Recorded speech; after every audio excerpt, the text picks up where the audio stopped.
Greetings and welcome back in. On today's episode, we're going to take a look at several historic and interesting buildings in Reno that were the architectural work of one gentleman and his firm. And if it can be said that Reno has monuments, then I'll propose that the buildings that we're going to see today are monuments that help us define the look and character of Reno, Nevada. And they're also a tribute to the life's work of one man, a Reno native named Frederick J. DeLongchamps. So let's take a look at what he created here on the Reno You Know.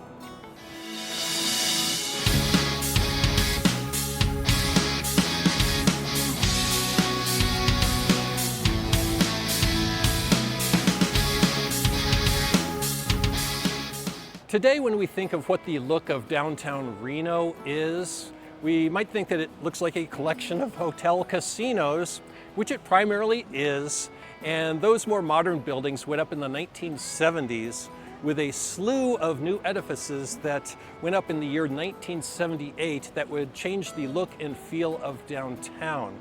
And in that year, properties such as Circus, the Sahara Reno, and MGM Grand would open up. But prior to that time, the pre-resort period, if you will, gambling was mostly confined to the Virginia and Center Street areas, and the rest of Reno just looked like a regular town. And a great number of significant buildings that remain today from that pre-resort period were designed by one man, a Reno native, that did not go to school to be a trained architect. Frederick Joseph DeLongchamps was born in Reno on June 2, 1882, to Felix and Exilda DeLongchamps. Frederick's father was a French-Canadian from Quebec, and he spoke only French. He worked in timber and construction and came to the United States in 1869. Since he didn't speak English, his employer at the time wrote down his name as it sounded, Felix DeLongchamps, and that's how he spelled his name from then on. And interestingly, Frederick would sometimes later use this misspelling on some of his work and company letterhead. Felix and Exilda were married in Carson City, and they raised 5 children, Frederick being the second oldest. When Frederick entered school in Reno in 1888, he spoke only French. Apparently, the English-speaking kids in school gave him a hard time about that, which prompted him to speak less, and throughout his life he was more reserved and a man of few words. Here we are at the University of Nevada, Reno, and yes, Frederick DeLongchamps also designed the building behind me. Throughout his life, he actually had 2 careers, architecture and mining. He attended university here for 4 years and graduated with a Bachelor of Science degree in mine engineering from the School of Mines in 1904. So how did a mining student that was not academically trained in architecture become the area's most prominent architect? After college, he got his first job in mining as an assistant superintendent at a mine and mill located east of Lone Pine, California in the Owens Valley. However, he was warned by his doctor not to work underground due to a weak lung condition. So, since mining is primarily an underground activity, Frederick returned to Reno and got a job as a draftsman for the United States Surveyor's Office. Then he began to pivot into designing buildings. He had experience as a young man working construction and carpentry with his father, and this, coupled with his training in engineering and drafting during college and his natural artistic sense, paved the way towards a career in architecture. He also went to San Francisco just after the Great Earthquake of 1906 for further training. All of the destruction that he would have seen must have made an impression on him and probably would affect the way he designed his structures. Stay with me because in this video we're going to visit several significant buildings that were designed by DeLongchamps and his firm.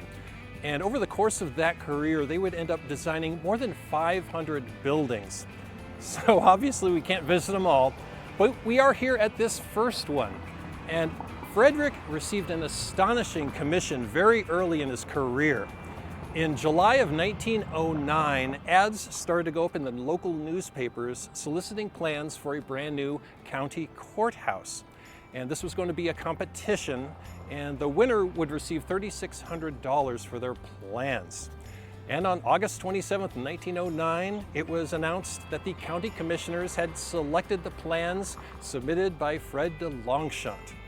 And this really was amazing because this is his first solo commission of his career. The building that we see today is actually the third courthouse for Washoe County. The first one was built in what was then the county seat, Washoe City, which is located about 20 miles south of Reno. And if you remember my video on the Great Train Robbery, you might recall that that's the courthouse where the train robbers were tried and convicted. And then in 1870, the county seat was moved to Reno, and the founder of Reno, Myron Lake, donated the land that was needed for a new county courthouse, and that's the land that you see behind me. And that old brick courthouse was built between 1871 and 1873, and it was used all the way up until 1910 when it needed to be updated and expanded. As it turned out, portions of the old brick courthouse were incorporated into the new design after much discussion about razing the old courthouse and building a completely new building. In February of 1910, the Selman brothers were the contractors to win the construction bid at $145,000. The plans called for sourcing black and gold marble from Nevada. And this is the world-famous Washoe County Courthouse, where thousands and thousands of divorcees would scamper up these steps to get the Reno cure, and some of them would even stop and kiss one of the columns on their way out. And Marilyn Monroe also scampered up these steps in the movie The Misfits. You might remember that movie with Clark Gable. I can't memorize this. It's not the way it was. Just say it. It doesn't have to be true. This isn't a quiz show. It's only a court.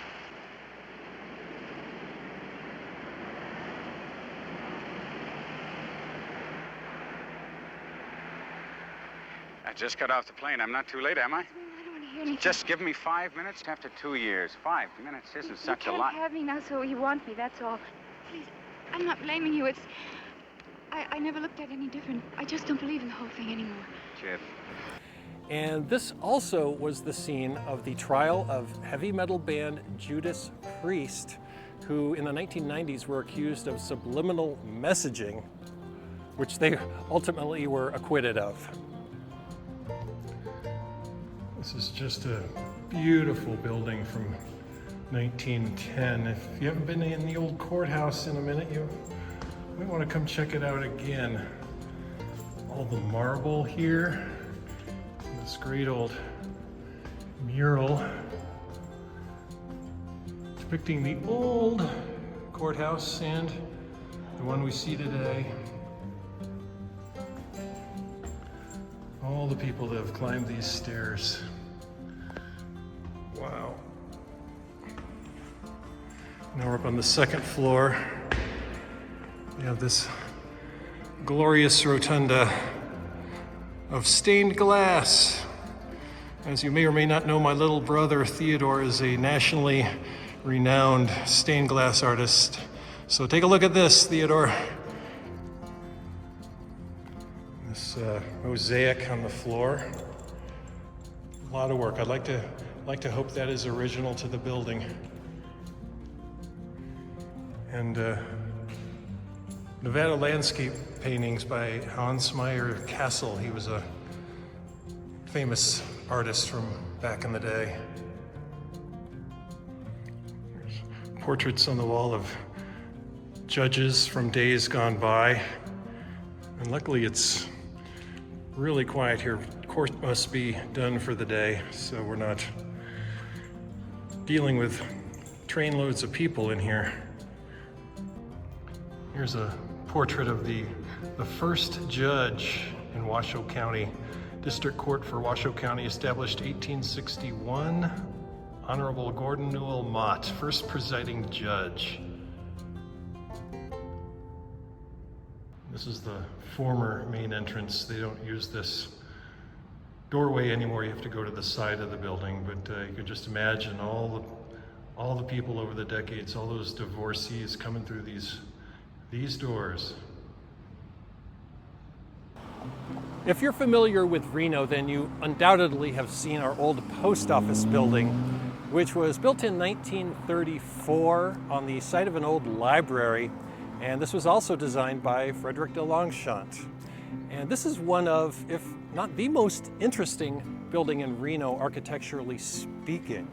It was designed in the Art Deco style, which was a departure for the post office, which traditionally preferred classical themes.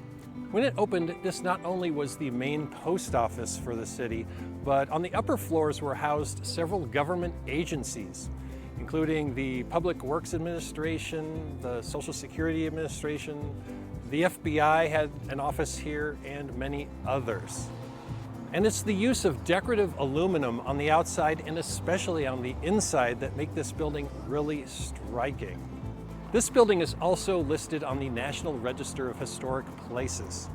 So let's go inside and take a look.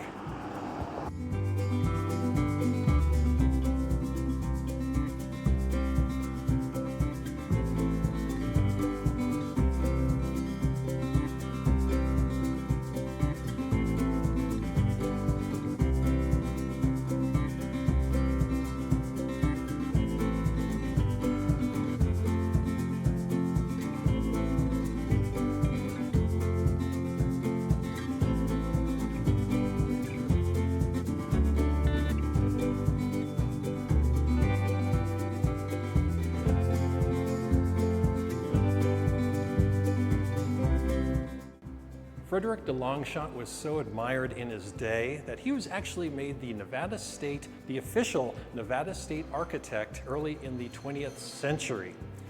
And today, this building is leased by several small local businesses. And also interestingly, as of the date of this filming, this building is for sale for $19 million. It was purchased in 2012 by a private firm directly from the federal government, and that firm is the same one selling it today. And behind me used to be a West Elm furniture store. They leased the central area, and today it's an e-bike store, the e-bike hub. And way off topic, I've never ridden an e-bike, never been on one, but I sure would like to try. The use of aluminum in here is just off the hook. I love the Art Deco motifs that were popular in the 1930s, and the post office eagle, the symbol of post office strength, I guess. And here's an old original table that postal patrons from back in the day would sort their mail after they got it out of their P.O. box. And the design on here has been a source of conversation in years past. And of course, the swastika is an ancient tribal symbol, and it was only many years later the meaning was corrupted by that one nefarious group that we're familiar with. Bernie, thank you so much for coming down and meeting me here and talking about this fabulous building. And you're the owner, correct? So I'm one of four owners. One of four, there's okay. 4 people that own the building. 3 of the 4 of us are brothers. Oh, wow. And 3 of the 4 of us that live in Reno. Oh, nice. So we have one member. It's an LLC, so we have members. One member lives in Texas, one of my brothers, and then our other member, one of our members passed away about 12 years ago. Wow. Oh, and you purchased this building directly from the federal government? That's correct. And yes. what drew you to it? I'd seen an article in the Wall Street Journal that said that the Postal Service was getting rid of surplus real estate. And so when I came into this building, there were, I believe, 5 employees in the entire building. So to me, that screamed that it was excess real estate. So we contacted the Postal Service through our redevelopment agency in Reno. And after about a 2.5 year process, we were able to acquire the building. Nice, nice. And it's currently for sale? It is. Who would you like to see it go to? So we would like to see it go to people that have the same concept that we do, and that's maintaining the integrity of the building. Mm-hmm. It is on the National Historical Registry, and that also promote downtown Reno from a retail aspect. Absolutely, and it's used for retail currently.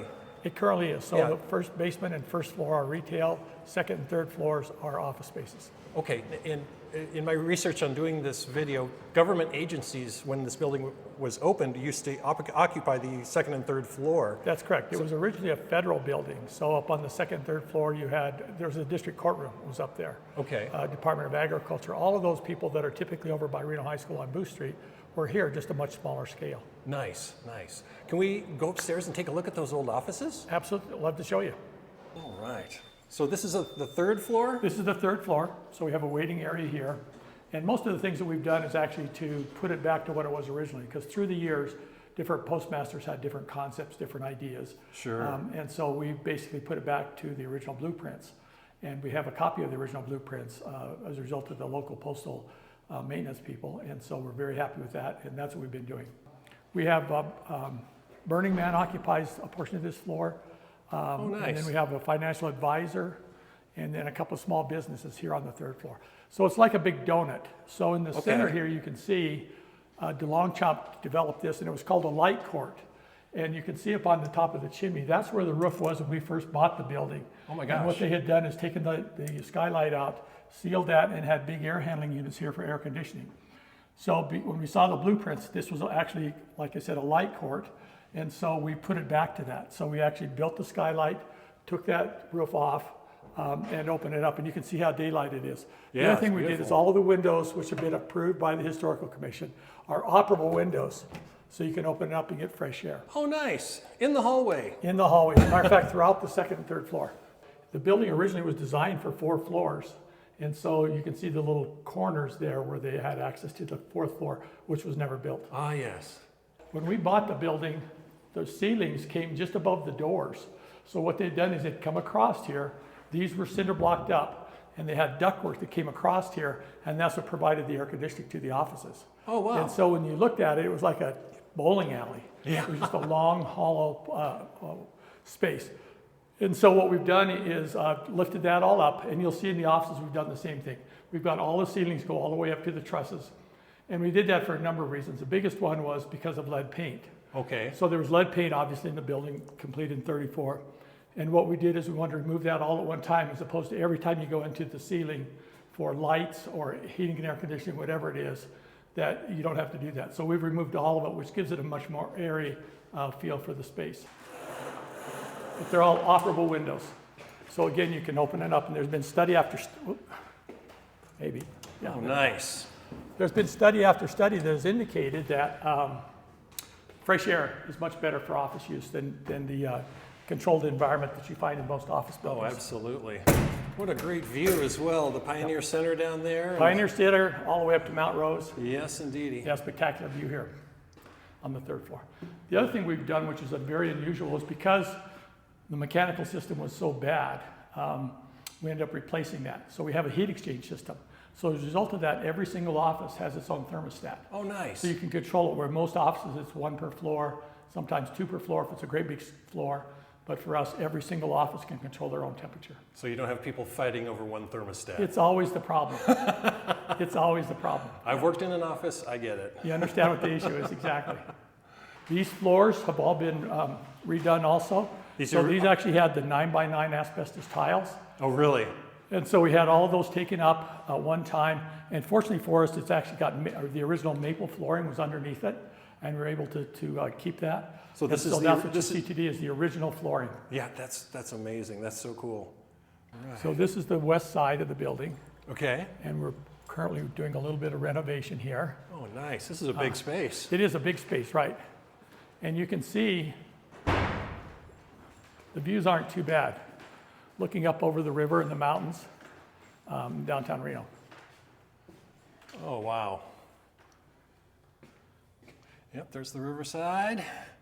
Artists' lofts and the Truckee River and our relatively new Truckee River Bridge. Yes. Wow, great views. Amazing. So Burning Man occupies this side of this floor, The north is that side of the correct? third floor, that's correct. Is this their main office? Their main office is still in San Francisco. Okay. But this is an operational office. They do a lot of logistics and things here. About approximately half of their permanent staff are either located here or in Gerlach. How many people work here for them? I don't know the total number, Yeah. but I believe the last time I saw it, there was about 100 people that are full-time. And if you think about it, the logistics of starting out at zero, going to 70,000 people and then going back to zero is phenomenal. For them to be able to do that year after year is beyond my comprehension. Yeah, that's just amazing. It is amazing. How it's all put together. And then the Truckee River, the Believe Plaza, all of downtown. Beautiful. In this building, they actually had like the 1960s bomb shelter. Really? This was approved as a bomb shelter during the 1960s because of the structure. And so they had a variety of different things from water to canned food, things like that in that area. And so when we came through with the historical people, they looked at it and they said, what a great example of something we could show after you take over the building. Yeah. So we took over the building. 2 days later, we come down and look at it, it's empty. And they had decided to sell it all. Oh no. Yeah, so our historical people were livid, if you could imagine. Yeah, I can. But there was nothing we could do at that point. Oh my gosh. Yeah. So there's a lot of local businesses that rent space here in the basement. They do, yeah. We've got 11 small businesses that are down here, all mom and pop stores. That's what we like, is mom and pop stores. Very nice. And so that's what it is in the basement. Most of them, this is their first time of being able to set up a business for themselves. And so that's what we encourage. As corny as it sounds, we believe that's kind of the backbone of America's small businesses. So that's what we do to encourage. Perfect. And are the lease rates competitive in the market? Extremely competitive. Very nice. Yeah, our intent is to make them successful, not necessarily generate another dollar in our pocket. It's hard to run a small business. I did it for many years, so I get it. Extremely difficult. Unless you've done it, there's no way to describe it. Right. It's so difficult. Unless you've lived it, man. Exactly. Ooh, a safe. A safe. This is where this is the prohibition place. Okay, now on the old drawings that I saw from the 1930s, there was a space in the basement labeled prohibition storage. Yeah. That's what this and is. I'm just imagining that with government agencies being in this building and this building being completed just after the end of Prohibition, they probably used this space for confiscated goods. I think, yeah, this is, from what we understand, this is where the FBI was. But unfortunately, when we bought the building, it was empty. Oh. So all of that confiscated alcohol and whatever else they got, it's gone. We didn't get any of it. But it was stored in here. It was stored, yeah. Let me grab a key. I'll be right back, okay? Perfect. Hold on. I love the date here, 1933. Yeah. And so the day door, they would open and close it during the day, so they didn't have to run the combination. Oh, right. Because it's a 6-digit combination. Is it? Okay. And I tried that like 40 times. I can't keep track of them, so we just use this one.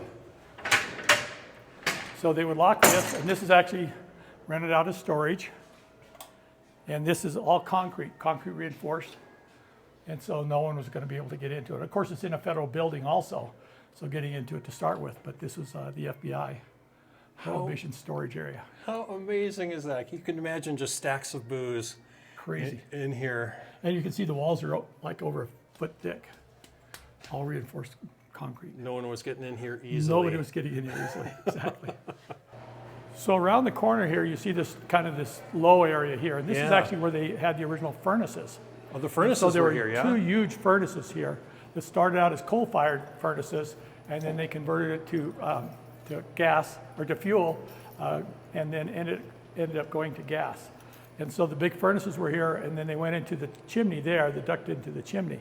Okay. And so our concept was to remove those and then find a utilization for this. Most recently, the bike store was here originally. Okay. And so they came down and set up everything, did their maintenance and service, did the sales in this area, and they just expanded so much that they're now on the first floor and occupy half the first floor.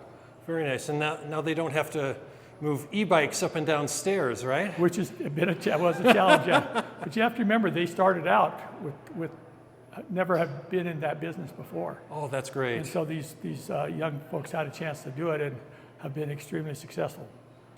And so that was the heating system, that space where the furnaces was, but this is today's heating system? This is today's heating system. All right.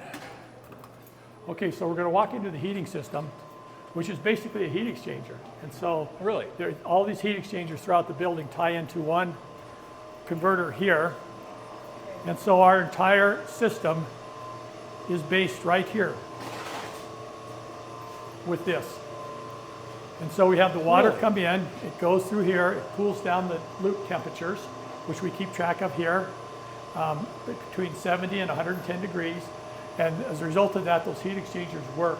And so the energy consumption is minimal. So we run this entire building, which is about over 50,000 square feet. And it cost us last year, about $3,100 a month for heating and air conditioning for the entire building. And that includes the restaurants, the hot water heater, everything. That's crazy. Wow.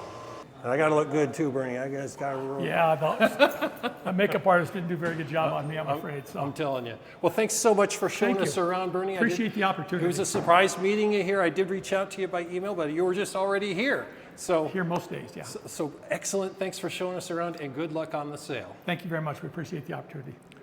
DeLongchamps added partners to his firm over the years, and apparently the firm of DeLongchamps, O'Brien, and Wells continued after the death of Frederick in 1969. Sometime in the 1970s, many original drawings and other business papers were offered to the University of Nevada's Special Collections Department for $5,000. This happened, and I thought it would be interesting to make a trip down to the university and see if I could see these drawings for myself. While I was there, the staff agreed to show me their storage system they call MARS, the Matheson Automated Retrieval System. I was blown away when I saw this. It's cavernous, and it has more than a dozen of these corridors, which house a good deal of the library's collections. The robotic gizmo finds your requested item, pulls the storage case, and brings it up to you. While I'm sure this kind of thing exists elsewhere, I had never seen anything like this in person.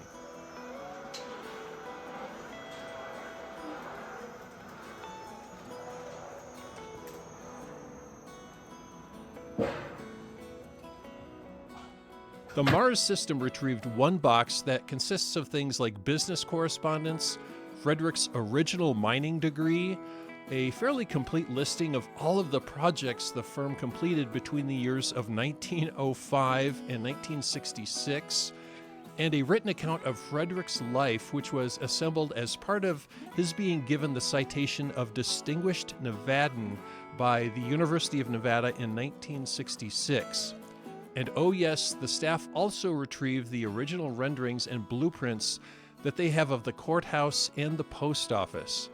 These drawings of the courthouse are from later additions and modifications, completed on a few different occasions over the years. After I asked, the staff looked to see if they had the original 1909 plans for the courthouse, and apparently they don't have those. They do have the plans for the post office, though, and they are fascinating to look at as they go into great detail. Here are the plans for the basement, which housed primarily mechanical things and storage, and interestingly, that area for prohibition storage. The plans for the first floor describe the use of space for the post office and show things like the location of the office of the postmaster and the general work area for what was then the main post office in town. The plans for the second and third floors show how offices were arranged and exactly who the government tenants were. Pause the video if you'd like to take a closer look at all of those agencies that were there. DeLongchamps labeled the interior skylight area the Light Court. Also designed by DeLongchamps was the Riverside Hotel, the big brick building behind me, which today serves as the Riverside Artists' Lofts. And this is a great DeLongchamps area because the Riverside and the post office and the courthouse are all right next to each other. There was an earlier version of the Riverside on that property that burned in 1922. So Fred DeLongchamps was hired by the new owner of the property, George Wingfield, to design a luxury hotel that would appeal to the throngs of divorce seekers that were flooding into Reno for the cure. And this building that we see today opened in 1927. And I actually did an entire video on this building. And if you haven't seen that one yet, I will leave a link to that one at the end of this video. This old bank building from 1915 at the intersection of 2nd and Virginia Streets was also designed by Frederick DeLongchamps for George Wingfield. And I actually did a video on this building as part of my larger video on this famous intersection of 2nd and Virginia. And this building started life as the Reno National Bank, and George Wingfield's office was on the top floor. And in later years, this property was absorbed into Harrah's Hotel Casino, and at one point it housed a Japanese restaurant and a Planet Hollywood. Harrah's closed in 2020, and today this property is part of the Revival project, in which a developer is coming in and revamping the entire Harrah's property into something new and exciting for downtown Reno. And I've been in touch with the developer, and I am hopeful that I am going to be able to be let in for a tour closer to when they open. And this old depot building on 4th Street in Reno's Brewery District was once the depot for the what became the NCO Railroad, Nevada, California, Oregon. And this was a narrow gauge affair that was intended to go all the way up to the Columbia River in Oregon, but it only made it to Lakeview, Oregon. And the train would meet here in Reno and meet up with the Central Pacific, the Transcontinental Railroad, and also the V&T, the Virginia and Truckee, which wound down to Carson City and Virginia City. So this was great for making Reno a transportation hub. And Mr. DeLongchamps designed this building in 1910, the same year as he took on the Courthouse Commission. And the NCO Railroad had a colorful history. It might actually be a good topic for a future video. But anyway, several years after this building was constructed, the NCO had to sell out to the Western Pacific Railroad, which retracked the railroad into standard gauge, and they used this depot for passengers and freight until 1937. And then in 1958, the Barango family purchased this property, and for many decades, this was Sierra Wine and Liquor, a liquor distributorship. And today, it's known as the Depot Craft Brewery and Distillery. I did a short on this feature of the building several years ago, but I'll include it here again, mainly for the ladies, because in the men's room at the depot still exists the old Nevada, California, Oregon Railway safe. And it's protected behind glass or plexi here, and it's in fantastic, like as new condition. This brick building behind me was constructed immediately behind the cathedral at 2nd and Arlington Streets. And this was known for many years as the Thomas Aquinas School. And this was built by the church as a parochial school. It had 8 classrooms, and it functioned as a school from its building, its construction, designed by Frederick DeLongchamps in 1931. And it operated as a school all the way until 1969, when it was decommissioned as a school because the parish had moved out into the burbs, and it didn't make sense to keep this open any longer. And it's been several things over the years, and I'm not exactly sure what it's used for today. And also, I think this must have been an interesting project for Mr. DeLongchamps, because this commission was directly across the street from his architectural office. And I'm going to turn the camera around here a little bit. His office was in that white building behind me at 160 North Arlington. From old newspaper accounts that I've found, the firm of DeLongchamps, O'Brien, and Wells operated at 160 North Arlington, which is the left side of the building behind me. And you might remember this building as a bar or two, the location of the old play field. And today it looks like it's going to be a Mexican restaurant. Anyway, it looks like today this building is entirely numbered 150, but I looked at the old Sanborn fire insurance maps from the 1950s, and back then there was a 160 North Arlington on the left side of that building. And also from the old fire insurance maps, we can see that the footprint of the building is exactly the same as it is today as seen from Google Maps. So we know this is the same building. So his office was on the left-hand side. I'm sure those doors have been redone over the years, but that's where he went to work every day. This brick building in Midtown Reno, right on Virginia Street, was built in 1923 for the Osen Motor Sales Company. This was a car dealership, and they had this built in 1923 after the company moved from downtown near the railroad tracks to this area, which is today Midtown. But back in the day, this area was mainly a residential area, so this was a big move for them. And one of the cool things about this building are the medallions that line the outside. If you look up and you look closely, the lower medallion says OMS, Osen Motor Sales.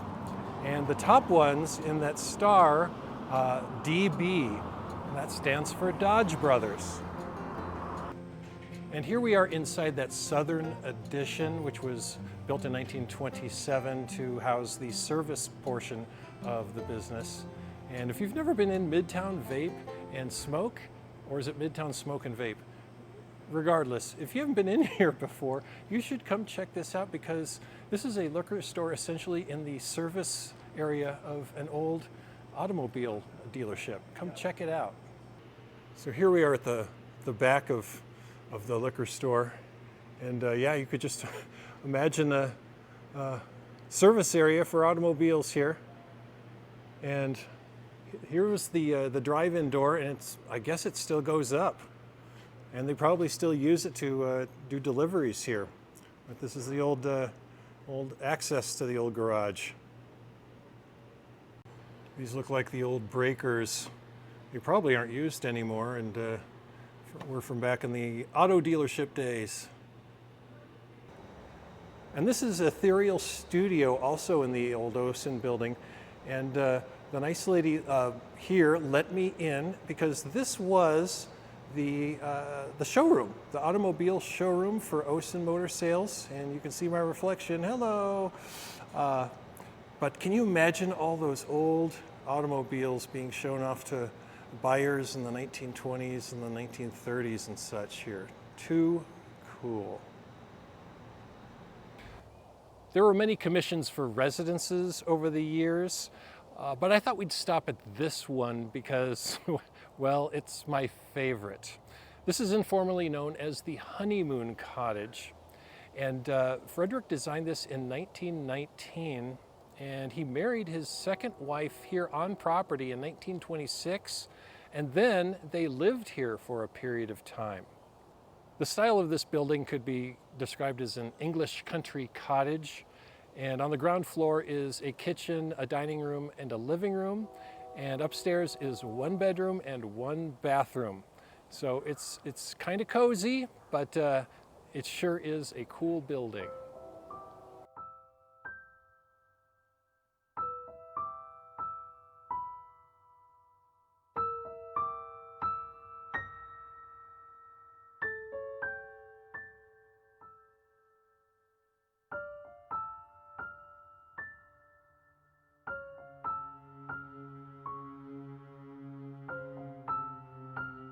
All right, here we are at the Masonic Gardens Cemetery in Reno. It's directly adjacent to Mountain View Cemetery, and this whole complex is about a mile west or so from downtown Reno. And I better hurry up and finish this segment, because I think the sprinklers are going to go on and I could get very wet here shortly. But I was able to find this gravesite very easily with the assistance of the website Find a Grave. I don't know if you've ever poked around Find a Grave, but someone that previously visited this gravesite put in the GPS coordinates, and so I just typed in his name in the Reno area, and it draws a little map, it drops a pin, and I was able to pretty much drive right up and walk right up and visit with Mr. DeLongchamps here, born in 1882 and passed away in 1969 when I was 5 years old. But he rests here next to his wife Rosemary and a grandson. All right, thanks for hanging out to the end of this video. I really appreciate your time, and I hope you learned something about our local celebrity architect. And today we're finishing off this video at the depot with a beer that I have never had before. They call this the Shogun, and it's a rice lager. I have never had a rice lager before. It doesn't taste like any lager that I've had previously, and it's really refreshing, especially on a warm late spring day like we have today. So if you're in the neighborhood, check this out. Also, I wanted to go to the residence where Mr. DeLongchamps lived. I found that it's on Pine Ridge Drive here in Reno. I got the address from old city directories, and I wrote a letter to the current owner just asking, hey, do you know anything about the time when he lived here? Was there anything cool about the house you could share? And he never got back to me. So because I'm not even sure that the exterior looks like it did when Mr. DeLongchamps lived there, I just decided just not to go there. So maybe we will in some future episode. Anyway, that's all I've got for you today. If you haven't liked the video, please click the like button, subscribe if you haven't already, and as Harold S. Smith Sr. of Harold's Club always said, I'm with you. Cheers.